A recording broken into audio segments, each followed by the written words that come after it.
Aqui estamos na segunda parte do capítulo 71,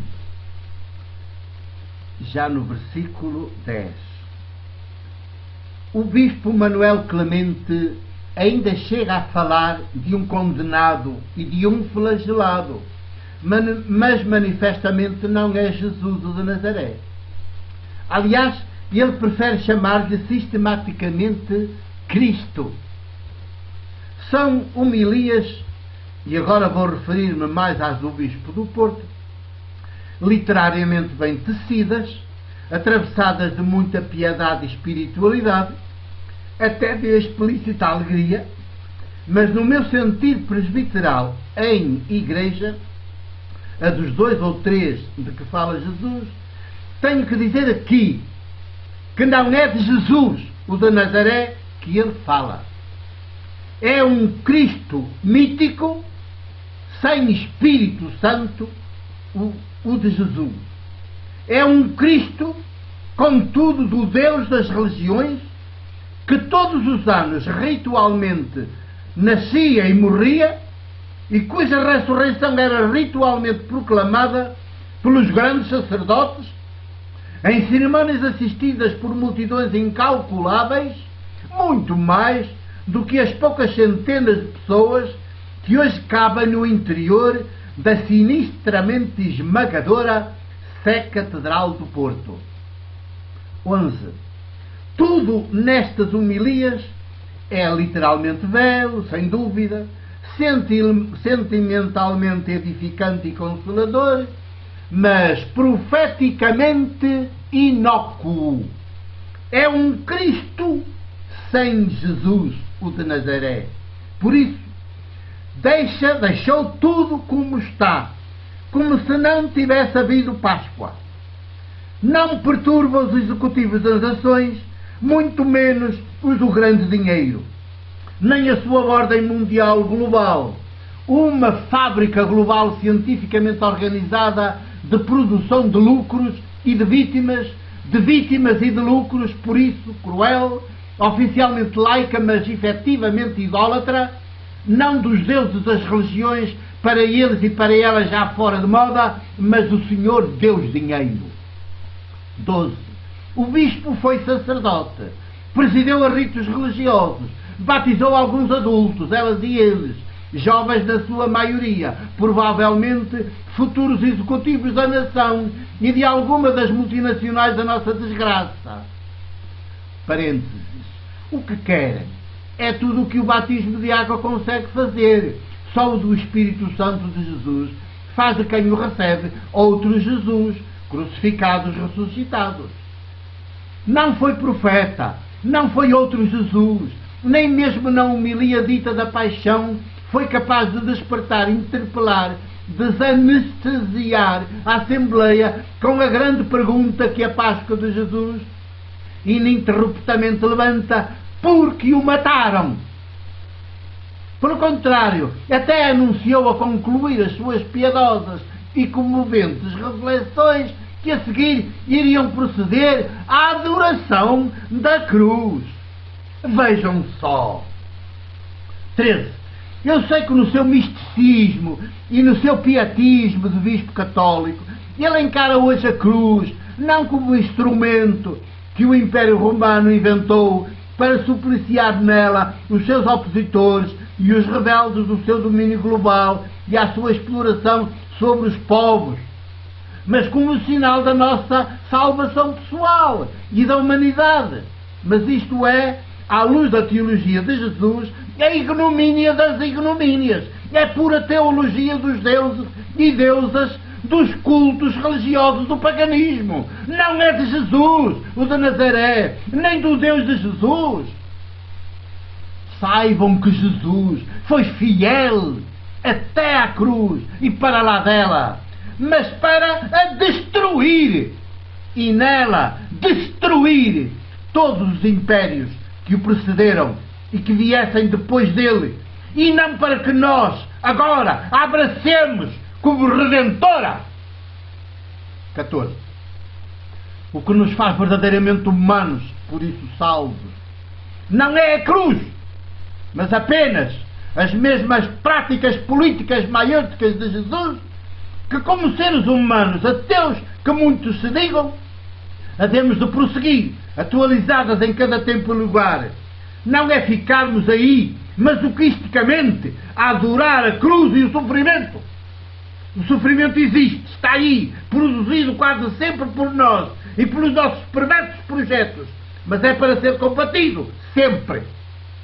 Só a postura de inteligente e corajoso combate sem descanso ao sofrimento nos faz humanos. Não foi assim que fez Jesus o de Nazaré? A sua curta vida de missão não foi toda de combate contra o sofrimento com que ele deparava nas pessoas e sobretudo contra as causas que o produziam? A glória de Deus, o de Jesus, não é termos mulheres, homens, sem sofrimento, finalmente escorreitos de pé, autónomos, senhores dos próprios destinos. 15. Só um Deus ídolo, como o da besta imperial e das suas religiões pagãs, é que se compraz com o sofrimento dos humanos e manda os seus sacerdotes dizer a quem os conhece na pele ou na alma que tudo suportem em desconto dos seus pecados. Mas esse é um Deus ídolo, cruel, sádico, exatamente o Deus das memórias da desgraçada Irmã Lúcia de Fátima, que nisso se limitou a reproduzir o que diz o demoníaco livro Missão Abreviada, ao tempo de leitura obrigatória em todos os lares católicos de Portugal. 16. Não, meu querido irmão Bispo Manuel Clemente, não é por aí que vai Jesus, o de Nazaré. Por isso é que o mataram. E se quisermos ser mulheres, homens jesuânicos como ele e com ele, havemos de fazer o que dizem os evangelhos sinóticos, regressar de imediato à Galileia, onde tudo começou. Não, obviamente, à Galileia que as agências de turismo religioso querem que visitemos, mas a Galileia teológica, lugar teológico, o do Deus de Jesus, que aí começa a revelar-se e logo com aquela palavra de ordem ainda não entendida hoje, muito menos acolhida e vivida pelas igrejas, a começar pela nossa Igreja Católica. Convertam-se! Mudem de Deus! Acabou o tempo dos intermediários entre Deus e os povos. A religião acabou. O templo acabou. Os sacerdotes acabaram. Deus vivo é mais íntimo a nós do que nós próprios. E o que havemos de fazer é deixar que Ele seja Deus em nós e conosco, tal e qual como Jesus, o de Nazaré, deixou e deixa. 17. Os do império, os do templo e os do dinheiro não poderão connosco se formos por aí. Odiar-nos-ão a todos por causa desta nossa jesuânica maneira de sermos humanos, mas nem assim nos vergarão. Porque na nossa condição de não idólatras, na nossa condição de viventes da mesma fé de Jesus, vemos o invisível e não os temeremos a eles, porque a única coisa que haveremos de temer é voltar à idolatria, que depois de nos matar o corpo, ainda nos mata a alma. Isto é, o eu sou, que cada um de nós é, está chamado a ser, pois para isso nascemos e viemos ao mundo. 18. Perdoe-me, querido irmão Bispo Manuel Clemente, esta minha frontalidade, mas é a ternura que me faz falar. Saiba que aprecio o seu declarado empenho em renovar a Igreja do Porto, a sua declarada vontade de pô-la em estado de missão. Mas saiba igualmente que não bastam palavras tão bonitas. Temos de atender aos conteúdos, à substância.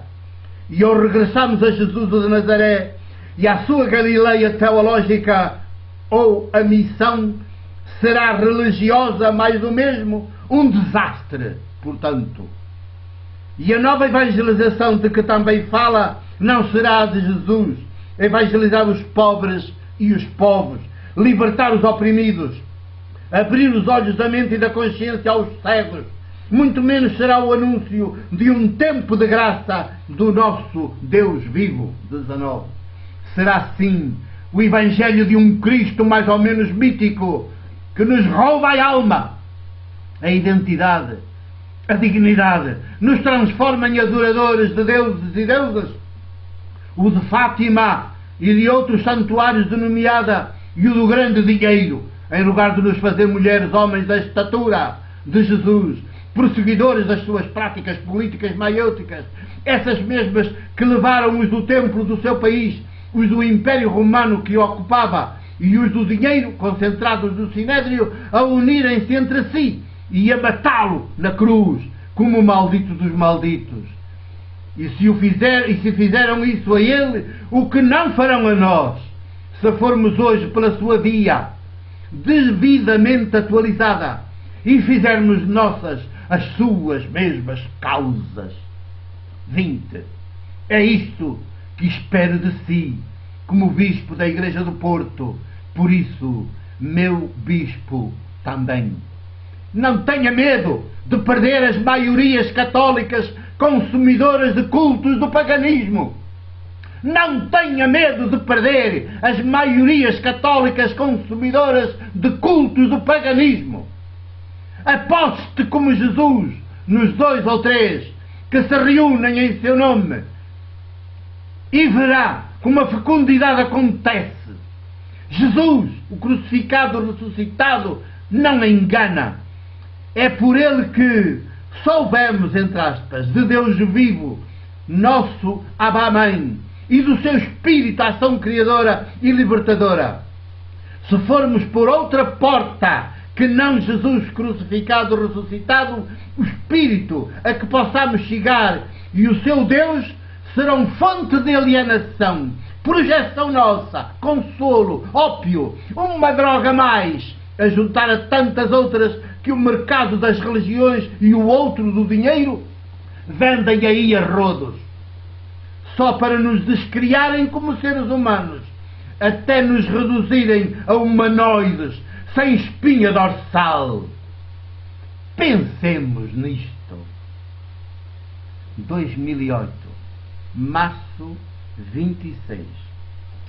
É o fim do capítulo 71, em 2 partes, do novo livro do Apocalipse ou da Revelação. O meu abraço e o meu beijo, de presbítero da Igreja do Porto.